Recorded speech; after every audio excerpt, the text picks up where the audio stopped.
Hello everyone, welcome to my channel, or welcome back to my channel. My name is Stephanie. I'm Long Island's eating disorder specialist, and I post on this channel all about eating disorders, body image issues, and general mental health. So if any of that is interesting to you, please click the subscribe button down below. Also, if you want to get your hands on my free recovery starter pack, there is a link in the description to sign up to my email list, and you will receive that. I think it'll be really helpful regardless of really where you're at in recovery. If you are just at the beginning, it's awesome for you, but also if you just want to reinvigorate your journey, it's going to be really helpful for you as well. So I'd encourage you to sign up to my email list so that you can check that out.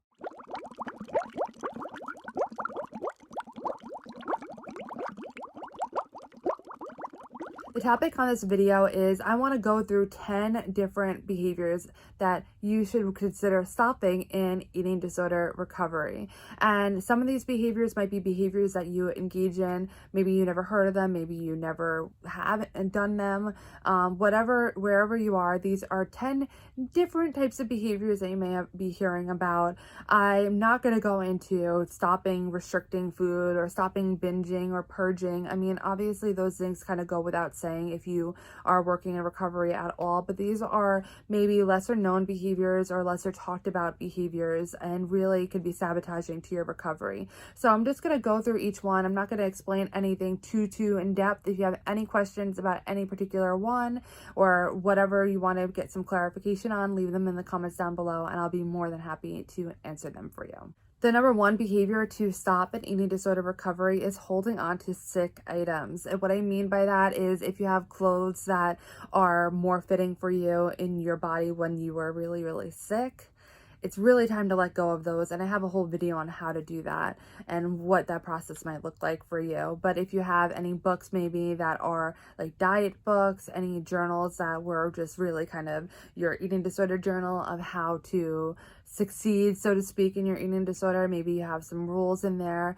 all of those items, and maybe whatever you deem that you've used in your eating disorder, whatever items those are, I would encourage you to look into getting rid of them. If you're not at that point, at least try to put it in a box that might be a little hard to access on a daily basis, or just out of sight, out of mind. Wherever you are in that recovery process, really I would encourage you to take some steps for that. The second behavior to stop in eating disorder recovery is micro cutting. So basically just over cutting your food to very small bites or small pieces. That is an eating disorder behavior. And to be really honest, no one actually has to do that in any regards for any reason other than an eating disorder behavior. And of course, maybe there's a medical issue if there's, something like a digestive issue, but more than likely if you're watching this, it is an eating disorder behavior. So that is something to stop for recovery. 3 is over chewing, and that kind of goes along with micro cutting. Maybe you feel as though if you can't cut it all with a knife and a fork, you might be a little bit more stealth to over chew your food. That is an eating disorder behavior, and that needs to be stopped for your recovery. My 4th and 5th tip kind of go together. The 4th tip is hiding food. Hiding, and your eating disorder thrives with secrets, thrives in hiding. And I know that you may feel shame around the food that you're consuming perhaps, or the evidence of the food that you consumed. But that is something that can be worked through with your therapist and with your support network.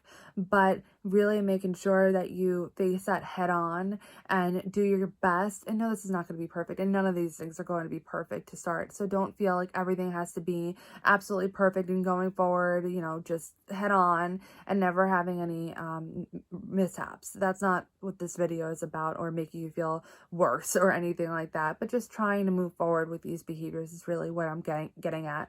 So more often than not, if you could really work on not hiding food, that's including food wrappers or evidence of the food. So if you go to drive-thrus, whatnot, and maybe do a drive-thru run and get a bunch of food and maybe you even binge on it, I would encourage you to really make sure that you could take as much of that home and throw it out there and not in like a local dumpster, as an example of not hiding. Because again, your eating disorder thrives in the dark. It thrives in the secrets and the lies and the hiding. So airing that out as much as you can, it might come with shame, and you could work through that with your therapist, but it's going to really help to expose the eating disorder, and that's what you need for recovery.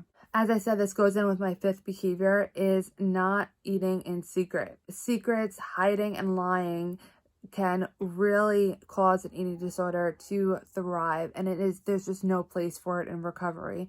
So if you feel as though you might be ashamed of what you're eating and you really want to eat something in public or with others, do your best to do it, because I know that some people, they might wait until everyone's gone and then they might decide that they want to binge on the foods that they didn't want to show other people that they were eating. But keeping that as much as you can in the forefront of people's eyes, even they probably won't even notice as much as you think that they will, but just for your own mental health, it's going to be really important for you to do your best to not be hiding and eating food or eating food in the darkness or secret. And that might include nighttime eating as well. So if you are finding that you eat more so at night because you don't want to do it during the day when people see, or it just is more of an opportunity for you, I'd really encourage you to try to limit that. Number 6 behavior to stop in recovery is body checking.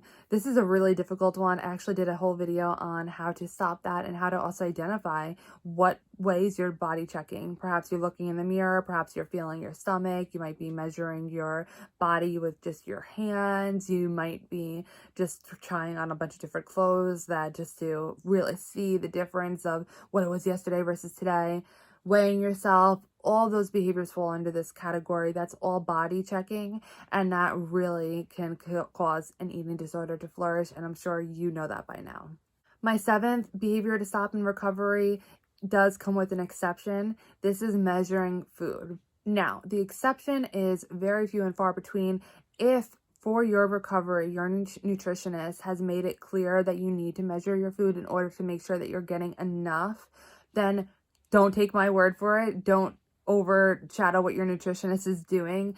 This is a generic video for people, and that might not be what exactly is for your recovery, and your nutritionist knows you and your circumstance. So listen to her and don't listen to me right now by saying that this needs to be stopped. For all other circumstances, measuring food many times when it's not requested by a practitioner, it's something that is a behavior. So really doing your best to minimize the amount that you're measuring food, and that even goes by eyeballing it. You know the people I'm talking to. What's important is doing your best to really know what you need to be getting in as best as you can, and to really check in with your body and see how your body is feeling.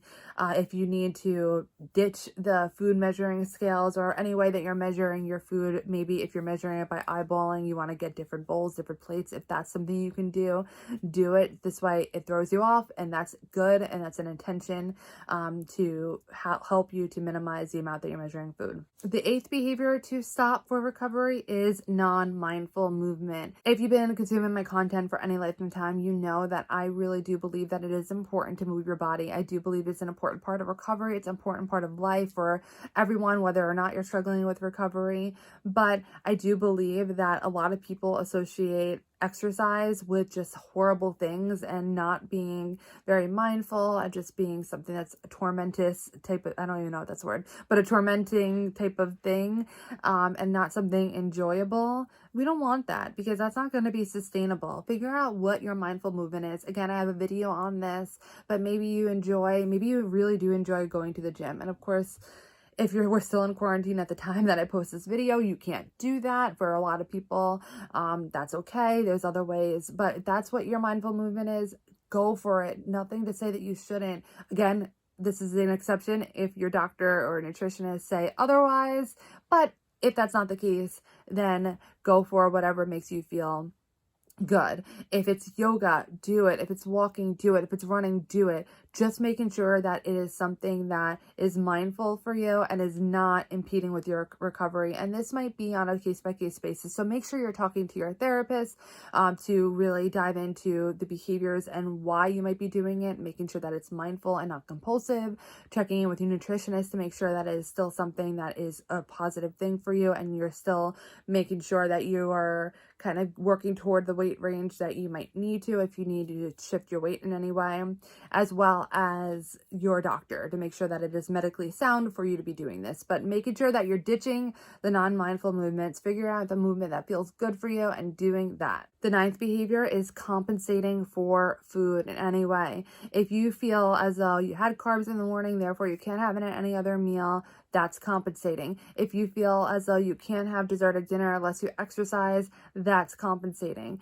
Figure out what ways, if you have ifs, then I can do this, those are compensating statements. So ditching that is really going to be important in recovery. There's no room for compensation. If you're listening to your body's the best guide, and it's going to tell you, yeah, you can have carbs at every meal. It's shocking, I know, but it's actually a balanced part of every meal. And you don't have to kill yourself at the gym afterwards for that. So really making sure that you are looking at what is compensating and ditching that behavior. The last behavior to ditch in eating disorder recovery is setting food rules for yourself. And chances are you know what these rules are, but perhaps they are more so kind of just out there now, and they're not even something that you really consciously think of. So what I would encourage you to do, regardless of where you're at, is to sit down and reflect on this. What do you believe might be your food rules?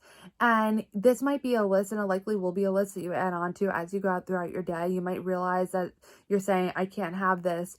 Ask yourself, well, why? What food rule is telling me that I can't have this? And write that down in the list. The first step to anything is awareness, and creating this list for yourself is going to be a big step in creating that awareness so that you can actually move toward not setting those rules for yourself in the going forward. I hope you found this video helpful. If you did, please give it a thumbs up. Let me know in the comments down below if there was a particular behavior that you are going to commit to doing your best to ditch over this next week.